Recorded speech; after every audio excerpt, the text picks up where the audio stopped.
Hi friends, இப்போ நம்ம சரடி காசை பார்க்க போகிற சரடி காசையில் வந்துட்டு ரோகிணி ஒரு பக்கம் நான் புதுசாக மறுபடியும் பார்லர் ஓப்பன் பண்ணலான் இருக்கேன்னு சொல்ல நல்ல ஐடியா தாம்மா, டெவலப் ஆகுமான்னு சொல்கிறாங்க. அமௌண்ட்டு ஒரு 2 லட்சம் கூட என்னோடனே ஐயோ பவுடருக்கு எதுக்குமா 2 லட்சம் செலவு பண்ணும் வேணாமான்ட்டாரு. நல்லா வருவப்பா, நீ பண்ணுற பிஸ்னஸ்னால் பெருசு, பாத்திரம் விற்கிறதுனா பெருசு, பவுடர் விற்கிறதுனா சும்மாவா அப்படின்ற மாதிரி இவங்க முறைக்க ஆரம்பிச்சிட்டாங்க.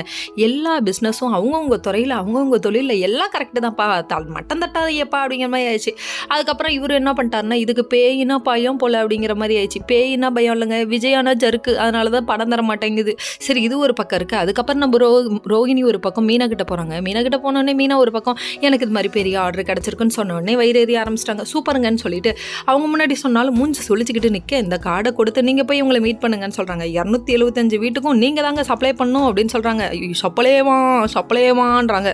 அதுக்கப்புறம் சரிப்பா அங்கே போய் பார்க்கலான்னு சொல்லிட்டு அவங்க மேமை பார்த்த உடனே ஓகே ஆயிடுச்சுங்க. அங்கே 4 பிட்டு உண்டு, 1 பிட்டா 2 பிட்டா ஐயாச்சாமி இருந்த போடுறா நங்குற மாதிரின்னு சொல்லிட்டு வேற லெவலில் பிட்டை போட்டு மனசில் உட்காந்துட்டாங்க. ஆமாங்க, நீங்கள் ஹெல்ப் பண்ணுற மைண்டு உள்ளவங்க என்னென்ன அட்டா உருட்டுறாண்டா கம்பி கட்டுற கதையெல்லாம் சொல்கிறான் பாடுறாங்கிற மாதிரி ஆயிடுச்சு ரியாக்ஷனு.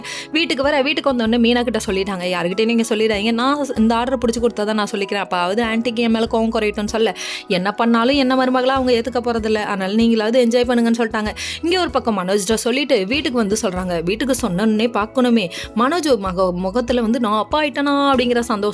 அதாவது முத்து ஒரு பக்கம் குட் நியூஸ்ன்னு சொன்னேன்னு முத்துவும் இதை தான் நினச்சார். அப்போ வீட்டுக்கு ஒரு குட்டி வாரிசு வரப்போகுதுன்னு நினைக்கிறேன். வெயிட் பண்ணி பார்ப்போம் என்ன தான் நடக்குதுன்னு. Okay friends, next